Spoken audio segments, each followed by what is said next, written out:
రంగారెడ్డి జిల్లా ఇబ్రహీంపట్నంలో MRPS SC రిజర్వేషన్ల వర్గీకరణకు సంబంధించిన రీలే నిరాహార దీక్షలు 4వ రోజుకు చేరుకున్నాయి. ఎస్సీ వర్గీకరణకు మద్దతుగా దివ్యాంగులు రీలే నిరాహార దీక్షలో పాల్గొన్నారు.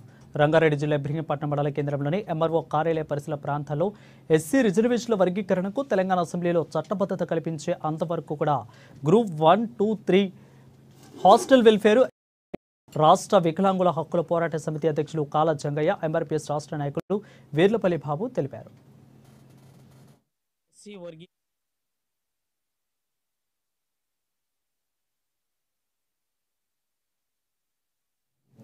ఇక గత సంవత్సరం ఆగస్టు 1న ఎస్సీ వర్గీకరణపై దేశ సుప్రీంకోర్టు ఆదేశాలు జారీ చేస్తూ రాష్ట్రాల వారీగా ఏబీసీడీ వర్గీకరణ చేసే హక్కు రాష్ట్రాలకు ఉంటుందని స్పష్టం చేసింది.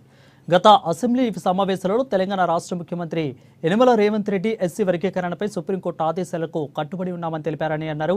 ఇక ఎస్సీ వర్గీకరణకు చట్టబద్ధత కల్పిస్తూ 30 సంవత్సరాల మాదిగల కలను నెరవేరుస్తానని, ఇప్పటి వరకు జరిగిన గ్రూప్ 1, గ్రూప్ 2, గ్రూప్ 3 పరీక్షలలో ఏబీసీడీ వర్గీకరణకు అవకాశం కల్పిస్తారని అసెంబ్లీ సాక్షిగా చెప్పారు. దానికి సీఎం కట్టుబడి ఉండాలని, లేని పక్షంలో రాష్ట్ర వ్యాప్తంగా రాస్తారోకోలు, నిరసనలు చేపడతామని స్పష్టం చేశారు.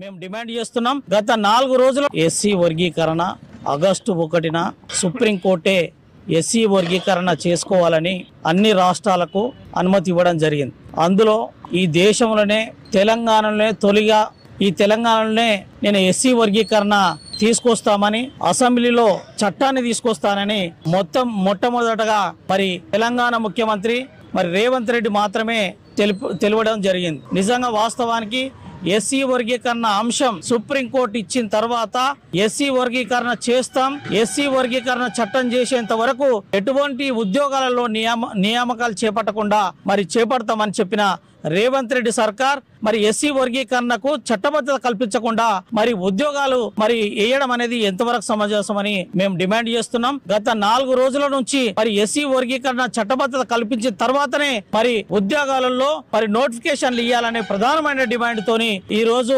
వికలాంగుల హక్కుల పోరాట సమితి ఆధ్వర్యంలో రాష్ట్ర వ్యాప్తంగా 1 రోజు నిరాహార దీక్ష చేపట్టడం జరిగింది. కాబట్టి తక్షణమే రేవంత్ రెడ్డి సర్కార్ చట్టం కల్పించి ఎస్సీ వర్గీకరణ బిల్లు ప్రవేశపెట్టి ఉద్యోగాలు ఎస్సీ వర్గీకరణ బిల్లు పెట్టేంత వరకు ఉద్యోగాలు నిలిపివేయాలని మేము డిమాండ్ చేస్తున్నాం.